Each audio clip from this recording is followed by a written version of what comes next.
So welcome to a brand new series of Personality, Environment and. My name is Grant Henderson, and we're going to see how many of these we do. I'm joined by David Charlton today, and I'll give a full intro. But Personality, Environment and is a series that I came up with because I am involved in a business called i3 Profiling, which I'll give you a little bit more details on, but it's all about personality and environmental preferences. So for today, we are going to focus on personality, environment, and sport, which is very close to my heart and David's heart as well, with a particular nuance or focus on mental toughness. So David is a registered sports psychologist and has been supporting ambitious athletes of all ages and stages for many years.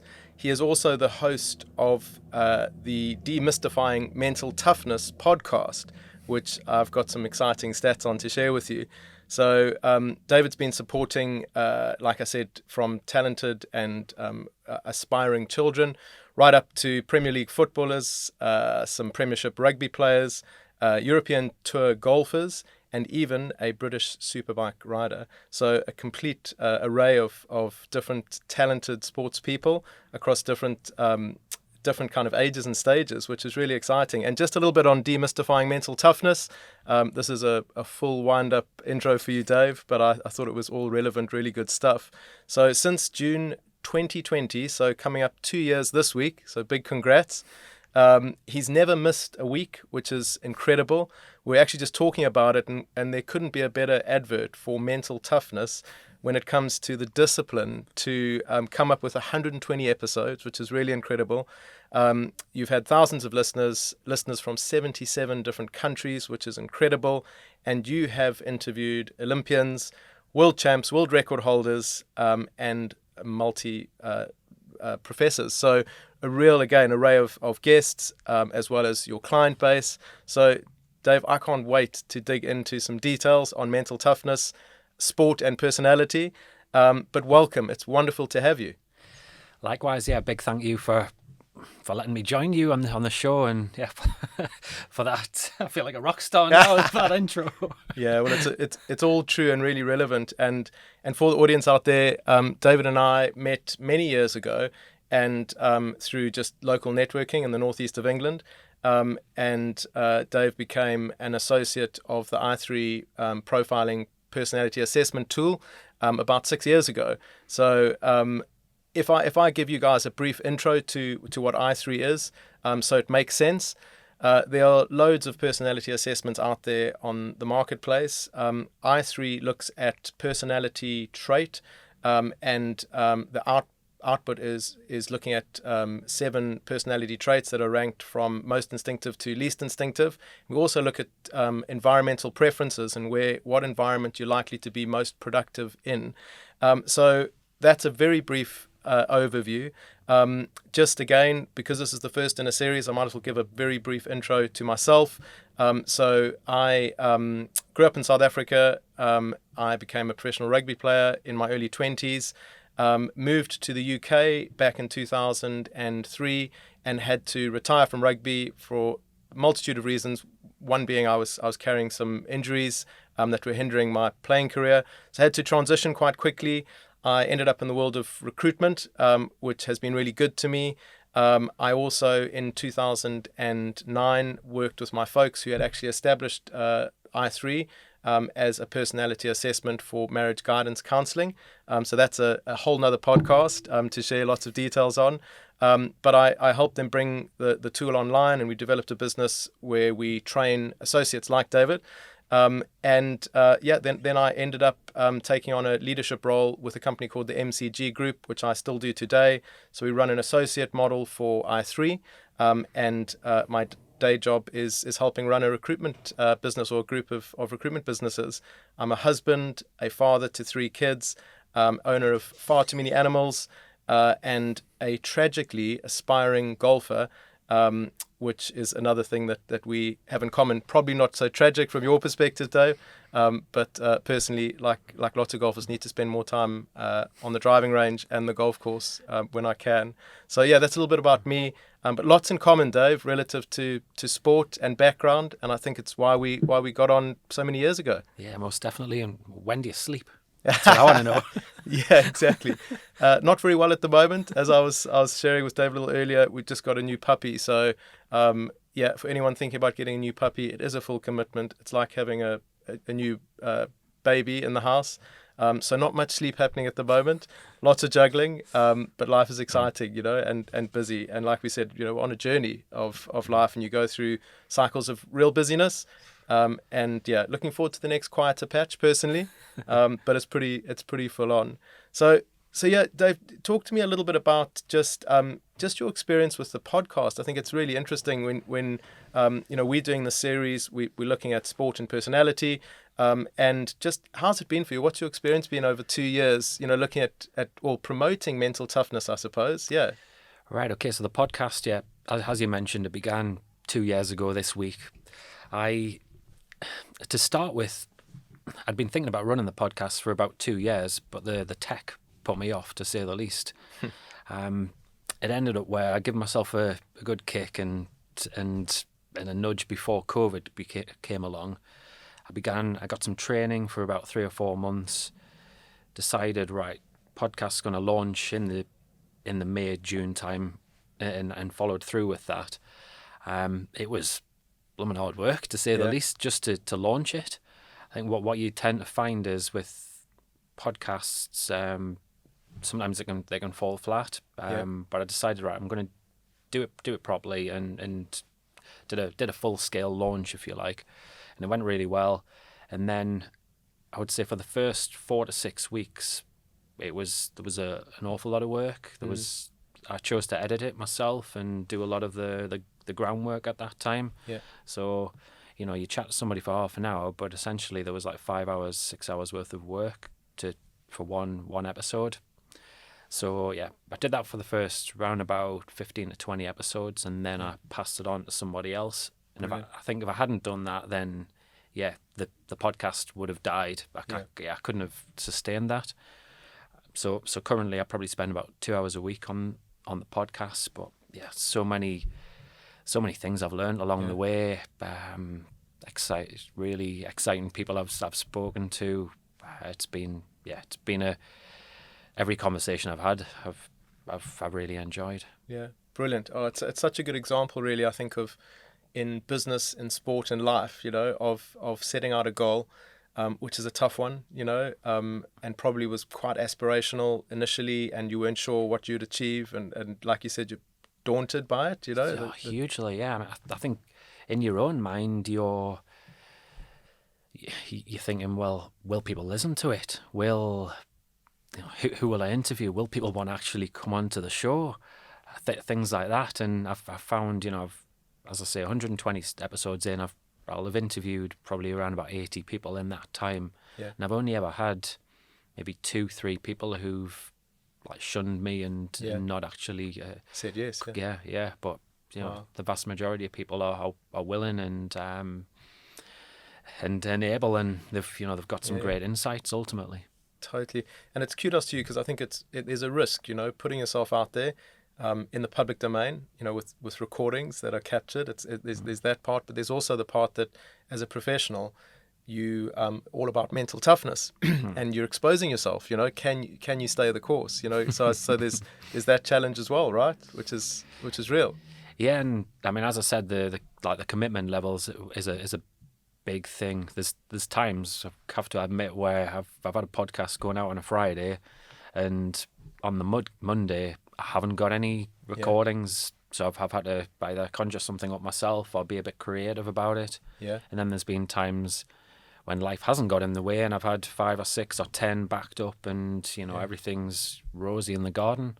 But yeah, we've all had COVID to deal with, and I know I've had it. Yeah. Family illnesses and different things, and just generally a busy life in general, like yourself, young kids. Yeah. And it's been a challenge at different times. Yeah. Sometimes I've I was going to sat down with a microphone and really haven't been in a very good headspace. Had a bit of a blank, yeah. Yeah. I suppose not so much the blank in terms of what I can talk about, Content, but just more about the not really being in a good frame of mind. But once you get talking, then and once you get zoned in, I've found my way. Yeah. Awesome. Well, it's a great example to me personally. So yeah, well done. It's awesome to see. Thank you. So they've talked to me about in your own practice and business, coming along, becoming an I3 practitioner.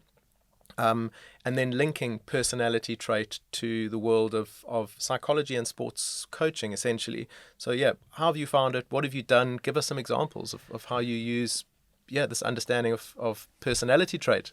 Right, okay, so I've got a multitude of examples I can give. So, you obviously, you've alluded to mental toughness being a big part of my work. If I'm working with an athlete, this is not every single athlete I work with, but a number, I use a psychometric MTQ plus, which measures their mental toughness, and I'll tend to do it at the start of a coaching program, and then at the end, so I can measure the impact I've had. And obviously they can also see, which is helpful. What also I find complements that really nicely is the I3 profile. It can be a nice little confidence booster, and it increases their self-awareness ultimately by doing so.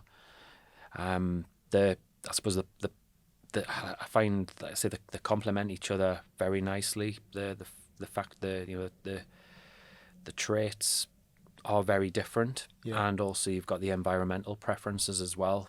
I find that is, it's so helpful. It's almost the simplicity of it makes it powerful. Hugely. And the environmental side, we'll take a golfer for argument's sake. Golfers, lots of them love standing on a driving range and just bashing ball after ball. And I'm always, are you what you're doing with your practice, is it actually feeding confidence? Is it feeding resilience? Are you enjoying it? Or are you just doing it because out of guilt, or like filling in the time, in effect? And the environmental preference, just by looking at that, can give somebody an inkling of, actually I'm a social person. Maybe I'm actually just standing on the range by myself here, just wasting my time, in effect, where I'd be better off on a golf course or on a pitching green, with playing partners, with other people who are challenging me and help me get more out of my practice. So that's one way I've looked at it.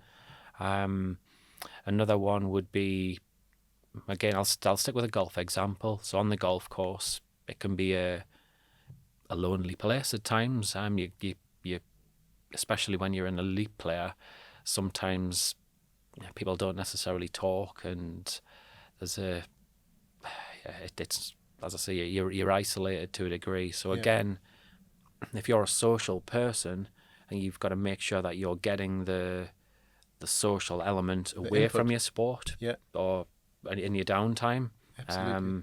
And sometimes that's not the case, because that social person will be on the range again by themselves, practicing for hours and hours, but not really feeling fulfilled. Totally. And then might call into question why they can't quite get in the zone, and they're probably just, their batteries are empty, which you often say, like you can get those batteries filled back at the clubhouse or with mates playing cards or whatever it is, but make sure you actually, that time being booked in is as important to that individual as hitting the balls on the range and getting the technique sorted.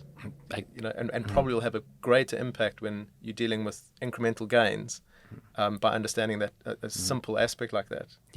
Hugely. And then you might have the other side where somebody's more task related, and they've got playing partners who just don't shut up. And they can't stand that. Well, you can tell them why. Well, actually, this is the reason why, and maybe just walk a little bit slower, or just do a detour on the other side of the fairway. Better. And then and then you can help them distract themselves during that period of time, be it using like mindfulness techniques and things to sort of ground them in the present moment. Yeah. So yeah, that's the golf example. Another example would be a team sport. So a lot of people approach me for performance anxiety. So Yeah. how they're going to deal with pressure and the nerves before a match. And again, if you look at the environmental side of things, if you've got a sociable person who finds that in the dressing room when they're crapping themselves, basically, Yeah. they go into their own little shell and put their headphones on, that might not actually be a helpful thing for them. Yeah. So we'd then have conversations around what their options are and how they interact, and I suppose try a few different things and play around with it. Yeah. So coming up with, I mean, it's really interesting because I think you're coming up with specific techniques that might be tried and tested, but aren't for all, and I think often in the world of coaching, and I think about this across business and sport, or any kind of performance arena, where a coach or a trainer will have a methodology that they follow religiously, and it's kind of like a one size fits all. And I think in not just modern sport, but whether it's individual performance or team sport, you have to be able to accept that different people are going to approach that practice, that preparation, that performance, that whatever it is, differently.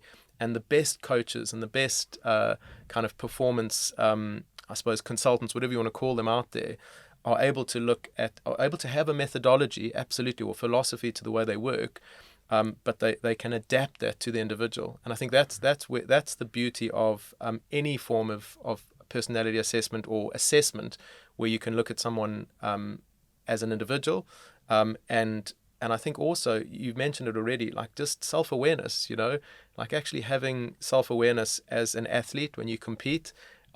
You can understand your nerves a bit better.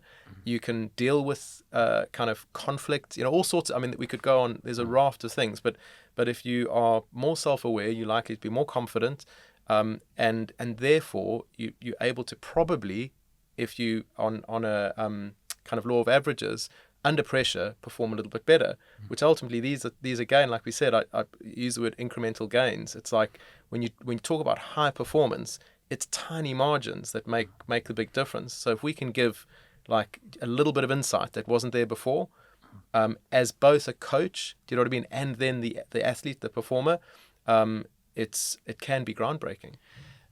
Yeah, you hit on it there. Self-awareness is the critical thing there.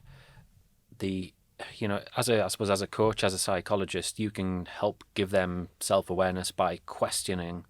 However, you cut to the chase by using the I3 profile, or obviously other psychometrics like I'll do with the mental toughness. Yeah. And then you can fast track their way and cut down an awful lot of time potentially where you would be coaching. In terms of the mental toughness angle, where we're talking about like dealing with pressures and coping with pressures, one of the things I've found there is actually being mentally tough. So what? Okay, so you're mentally tough, but if you're not self-aware, then you're gonna fall into trouble, into difficulties. You might work yourself into the ground, things like that. So again, that whole self-awareness piece is totally huge. Do you think there's a difference, and this is just I don't know if there's a right or wrong answer to this, in terms of that marriage of mental toughness and self-awareness between an individual sport and a team sport? Because there's always a team, behind an individual. I get it totally, but they're performing as an individual. So golf is a good example. That they're out there on the course, essentially on their own, even though they have a great caddy. Do you know what I mean? They're on the range prepping with their coach. There's all sorts going on, but ultimately they're there making each shot on their own. Do you think you can get away with, or not, kind of less self-awareness when it comes to just how you carry yourself as an individual versus a team sport? What are your thoughts? So you probably see some good examples, good and bad, of both, right? Yeah, well, yeah. You say it's an individual sport, but but is it really now with sports science? you're They've got a physio, they've got coach, well, a swing coach, they've got a putting coach, they've got a strength and conditioning coach, Yeah. they've potentially got a psychologist, they've got the caddy. Really, with the profiles, actually, be very helpful as a team to look at the bigger picture, because I've seen lots of mixed messages there with some players, and also what I've noticed when at a higher level, some players think, well, right, okay, so I've now got to the European tour, I've got to that higher level, I need to add to my team, so they start listening to more and more people, and then they're even more and more confused. So I know what you mean. Without self-awareness, you get too many voices, lots of confusion, and like we chatted, and it's interesting. It's really good to talk this through, because you can put yourself in a position, you can be in a position of strength, up and coming, and then you can kind of go into overdrive or overkill, and surround yourself with too many people. But if what's interesting is, have you used I3 in a sense, just where you're pairing people, not trying to choose someone, but you're just creating kind of that, moving on to social awareness. So you work with the individual, the golfer, for example, and then they paired with like you said, a swing coach, and you can give feedback to both, so they better understand each other. Have you? I've done it. Well, I've done it certainly with a caddy. Yeah. Where the player came to me and was not so sure about the caddy relationship. Yeah. Whether it was complimentary or not. So we've done it. Yeah, I've done that with quite a few times. In all fairness, where we've looked at both, and then they've had conversations, and then they've improved the relationship, or sometimes it's gone the other way and they've parted company because they can see it's just pretty toxic and it's not going to work. Yeah. Also with a sports coach, so I'll get involved in coach development, and sometimes you'll find coaches get wound up by certain players, and by looking at their personality preferences, not their personality preferences, their personality traits, then you can say, well, actually, all right, so I'm a practical person, for argument's sake. I stick to my promises, get things done, but such and such isn't. Right, okay, so that's why I get annoyed and frustrated with them. Totally. This is why somebody's quite emotional and really gets drawn into to those like emotional battles, if you like, in team sports. And it's such a it's so relevant. You thing. kind of can understand what triggers you, as an individual, and self-awareness, with or without a tool, I think is so powerful. It's interesting. So when you were talking about environmental preferences, so again, for people that don't know, with our productive environment, it's a second kind of output that we have on our, as part of the I3 tool. But it's very simple, and it will measure, we've spoken about this, from task orientation through to social orientation. And the higher you are on the task index, the more likely you are to be comfortable with a level of isolation if you're in an extreme of task orientation, right through to social orientation in extremes where there's almost a desire and a need to be around people when you're doing stuff. And in both cases, if you are in that environment that you're suited to, you're likely to be more productive. And that's looked at in combination with your personality traits. So those two together, you end up with this unique picture of a person. Simplistically, though, it's not overcomplicated. When I was thinking back, just driving here today, about when I was a professional sports person and preparing for rugby matches, and my personality is more outgoing. So my personality trait, high promoting. I like to be with and around people, even ignoring their environmental preferences, and communicate and share and have a sounding board and all these kind of things, and be positive and motivational. So as a younger guy, I used to take the goal kicking or the place kicking in my rugby team, and a lot of that preparation was isolated. So it was on my own at a rugby field with a bag of 10 balls, and on the try line kicking at one pole for hours, and I knew that to become to reach my potential, I had to do that. So I was committed to it. But it's interesting now in hindsight when I think back to both my personality trait being personable and my environmental preferences are social as well, social flexible. So I can hang out in any environment as long as I'm with and around people. I'm likely to be more productive. And yet I spent hours and hours on the training field on my own. And I thought back and I was like, how do I even reconcile that? Because I was able to reach a decent level of performance. And the one thing that struck me was that when I was on form, I had a form of sounding board and affirmation. So if I was to unpick for a coach, or a psychologist where I was at, it was my dad. He was. I was really fortunate that he was always there for me. He was that dad that was at the side of the field for most of my games as a junior, in whatever sport I did, but I would, as long as I could share with him my stats from my practice, I could give an overview. I was able to go into that place to fill my battery up, and it didn't really, and without sounding too cold-hearted about it, because he was just willing to listen, to engage, it boosted my confidence. Sounds silly, but it was like my personality type. Do you know what I mean? Mm-hmm. Getting to a higher level of performance, probably building up mental toughness, all these things. But it was actually, the point was, it was outside of myself. It was. I can't say then at 20, 21, I had huge levels of self-awareness, but I was able to fulfill a need that enabled me to perform better, and not.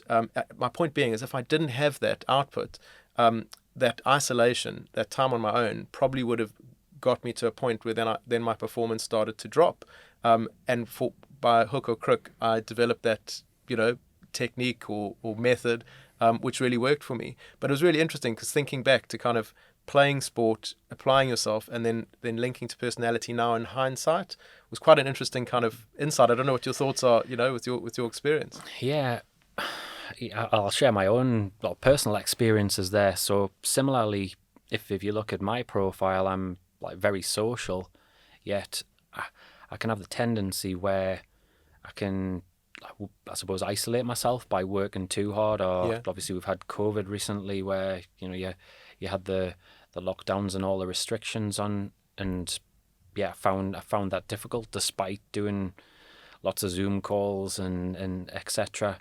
But yeah, when I think back to running, for argument's sake, so I've done a fair bit of running over the years. I've completed a few marathons, 3 marathons it is, and a lot of 10Ks and half marathons. And I find myself now, because I've had a niggly back for about 6 or 7 years, I'm not involved in a club, and because of the nature of my work, I'll tend to go out like running by myself, and I'm not getting very fulfilled by it at all, if I'm honest. I'm losing my mojo with it. And if I look back over the years, being around people and running with people in a club, has been like a big, really, really helpful for me. So yeah, I'm currently in that sort of state where I'm looking at, right, what are my options here? How am I gonna sort this out going forwards? So yeah. Awesome. Yeah. So pairing yourself essentially with the right types of people, or being in a group versus individual for you has worked. And I think it's just interesting. We could unpick this with loads of high performers today, and again, be loads of your clients that you're working with, where just a slight tweak can make all the difference. Because I think in sport in general, we see form, is something that everyone's after. Have you just with some of your client base as an example, not even necessarily linked to I3, but just in your practice, what have been kind of some of the if you can give examples of small incremental things that have changed that aren't big technique changes in goal for are there any examples where you've seen people just have a slight shift to something and then it's led to a higher kind of level of form? Yeah, well, one of the big techniques that I'll personally use is visualization, coupled with potentially like sports hypnosis, and that can revolutionize hugely within a session or two. You can really shift their perspective.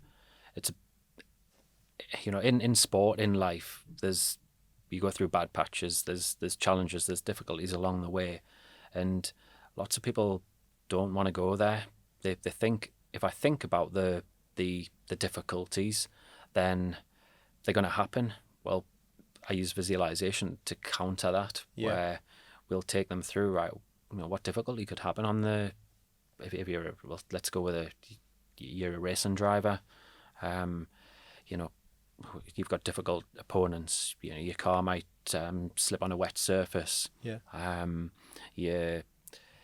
may have a crash or a bump or something like that, or you might have some technical problems. How are you going to manage that? And then, they'll visualize themselves in those types of situations. And then when it does actually happen, because let's face it, in sport, things happen very, very quickly. The unconscious brain, the subconscious part is kicked in, and away they go. Totally. And it's helped them really deal better with those big pressure moments. Awesome. Yeah, it makes sense. I was just thinking about like bringing experiences or like you say, visualization, things to life, putting things on the table that might happen is hugely powerful. And I think for me, there's a link to understanding yourself, like we said, self-awareness, but actually it's getting stuff on the table that might have been, like you said, subconscious. So it's not in your conscious day-to-day, it's not something that you're thinking about. It's just stuff that you do. And if you can unpack that and you can understand more about yourself or how you respond to a situation, you can then visualize more accurately. Does that make sense? Because anyone can visualize being under pressure, rugby missing a kick in the last minute, or you're a puncture, in F1, whatever that bad scenario is. But if you kind of false with yourself, do you know what I mean? Like you're not self-aware, you're going to think, okay, I'll deal with it fine. Or you would ignore, do you know what I mean? Like a potential need for an intervention or different technique. Yeah, and I think that's where the power of the practitioner comes in, where, absolutely, I would say the vast majority of sports people probably do visualize, and as you say, they will visualize the missed kick or the missed penalty, the drop ball, whatever it is. But the practitioner will take them through a program, so when they're in those situations, they're going to deal with them more positively ultimately, and not crumble. One thing I find with a lot of sports people, and this is not just athletes, this is coaches, an element of mental toughness is called learning orientation. Basically is learning from your mistakes. So taking a step back, reflecting, and they're not very good at that. A lot aren't, really, even at the high level, I find. The practical people, the doers, the want to be on the pitch, on the course, and what have you. And again, that's the power of the practitioner, is being able to help them just take that step back, and then actually help them learn how to reflect, because they don't know how to reflect in lots of cases. It's really interesting. I've seen examples of people that are so talented in various sports that I've either played with or just observed, so they've got the talent, natural, everything's there, but they put themselves under so much pressure by trying to be perfect that they never achieve their potential, and it's almost that state of becoming unteachable. And I saw a quote, I'll totally get this wrong, but it was, I think I saw it on LinkedIn or something today, and it was Michael Jordan, and it was talking about him being aggressively going after learning, and it's really interesting because like his personality, he was super competitive and wanted to win everything, but he makes a statement about being aggressive in his pursuit of learning. And it's interesting because it's that ability to embrace mistakes, to see losing, not winning everything, having a mare, as a learning experience. And I think if you can conquer that, your ability, and this is in everything really, to move on and progress is great. Whereas if you have that, it's essentially like a closed-mindedness as well. When you think about open and closed-mindedness, you can be the best of the best, talent-wise, but go nowhere with it because you've got limitations in terms of how you approach learning, and are you coachable? And if you throw into the mix, the types of comments that coaches give out and the messages you might get off parents about, you've just got to work harder and work harder. it's not always the case. Actually, having a plan is is helpful. Oh. What's the point of just keep getting your head down, working harder, and going nowhere? Yeah. Because really, the majority of people, or a high percentage of people that I'll work with, will say to me, I train really well, I practice really well, but I just can't do it competitively. Can't perform, yeah. Yeah, but they just keep repeating it and repeating the same mistakes time and time again. So yeah, you've got to do something differently. So Dave, we've talked around this. We've looked at how you used I3, a personality trait based assessment in your own practice.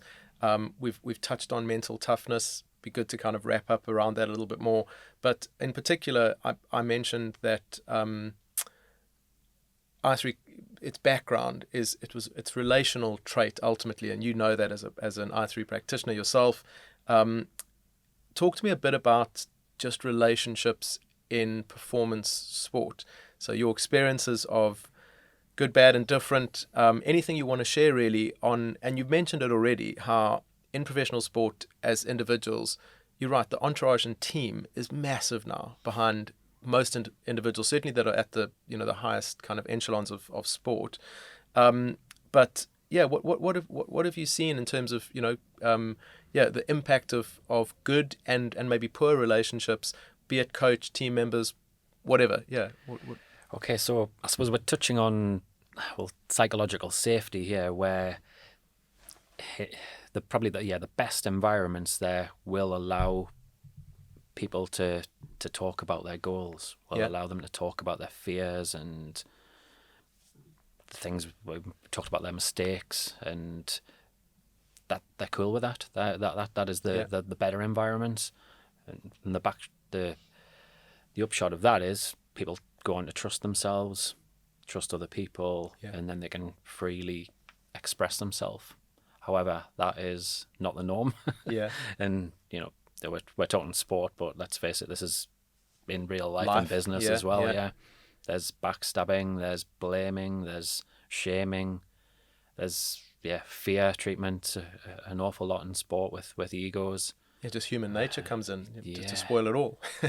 Definitely. How many times do I hear a coach or a sports scientist not realizing, but they might just say to let's say a footballer, for argument's sake, just look at your teammates' stats for passing stats, and they're so much more than so much better than yours. Or it might be like some sort of stats that relate to fitness, and straight away, that because they're talking about somebody else and not that player, the player's getting drawn into comparisons. And if we get back to personality, if you find that they're very self-critical, then you can become a negative spiral. Yeah, exactly, and you start losing them. So self-awareness in that respect for coaches and the team around them is vital.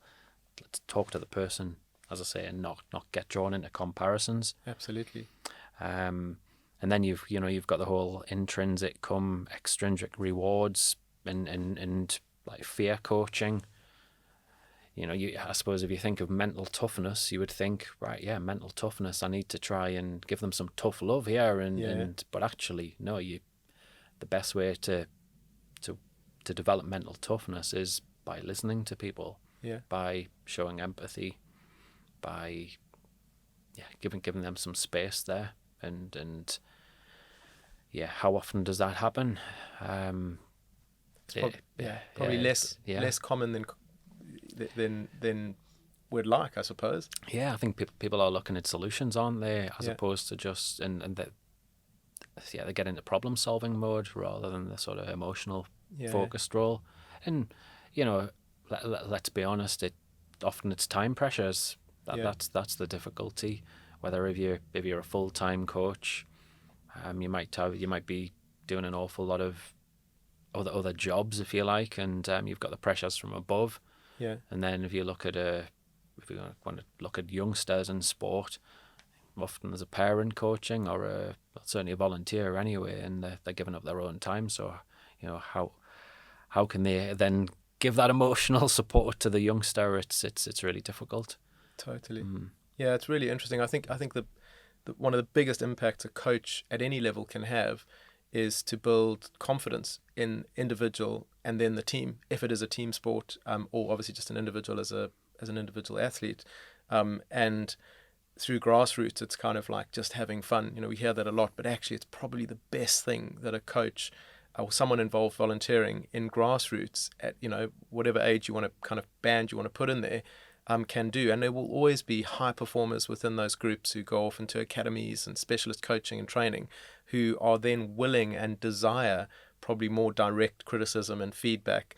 But in general, it's like how do we get these kids to have fun, to fall in love more with the sport they're playing, and then that becomes a breeding ground, I think, for your slightly later developers, and as opposed to this all or nothing mentality, at a young age, which I think can be so destructive. I'm not saying I've seen this with our own kids, but you see the pressure kids are under, the conversations they're having, and actually we want to give kids exposure to the good side of as many sports as possible, so that if they are to go on, they find their niche and they've got the longevity, it's sustainable.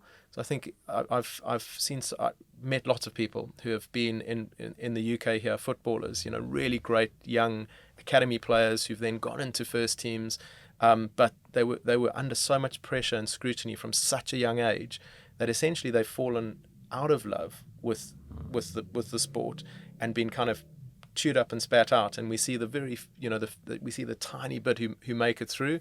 And I think there's something to be said. Good to hear your thoughts on it. For like, it's not just to use modern terminology, but this more inclusive, kind of less pressured environment at a young age, where it's just about experience, and that is a tough one, where you've got ambitious, competitive coaches, which there's nothing wrong with.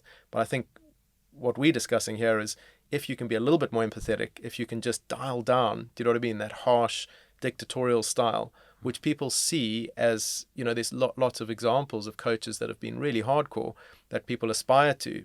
Yeah, if you look at the research around like developing resilience in children, well, and sorry, not just in children, but in general, yeah. If you really need to bear in mind the age and the ability of the performer, and in effect the more experienced, the more ability and skill they've got, then okay, you're going to challenge them more and more. But then at the lesser level, the younger age, they need more and more support. Yeah. So challenge and support and getting that balance right is absolutely vital. Yeah, it's absolutely key.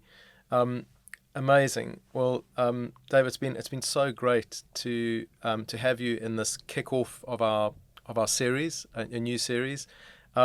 Is there any kind of parting shot that you'd like to share with people? We've delved into a lot. I felt like I could have gone off on kind of rabbit warren chats on each of the different kind of questions we've posed here today. But hopefully, I feel like we scratched the surface, but hopefully there's some good kind of value for any coach, any aspiring sports person out there. But for that audience that might listen to this, any final word around specifically mental toughness, given everything that you've been able to, I suppose, achieve in your own kind of practice and coaching experience, all your observations, and then also being, focusing through your podcast series, on mental toughness. What is a gem I'm not expecting the biggest kind of golden nugget here, but yeah, just to summarize, what would you say to people out there that are wanting to make a step up? Oh, right, okay. On mental toughness, what I would say is be open-minded about it. A lot of people can just see the words mental toughness and give it a badge and not really want to go there. So be open and actually, listen to the podcast for one, but do a little bit of reading as well, and understand actually what it is. It's about like dealing with pressure, and it's a proactive.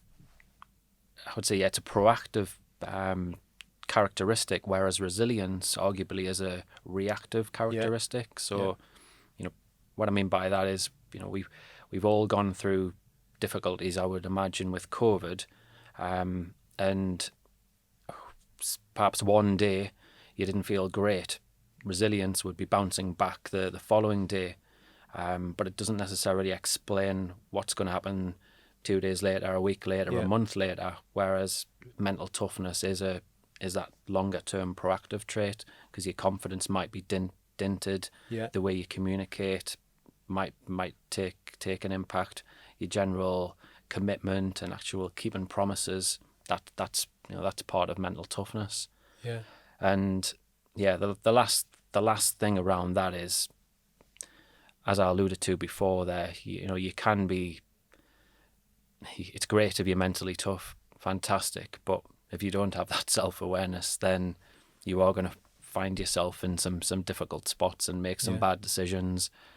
So yeah, that's the power of coaching, and the power of profiling and psychometrics as well. Yeah. Awesome. Well, that is an awesome way to wrap. I think the key thing in there is that you can do something about it, about your mental toughness and your self-awareness.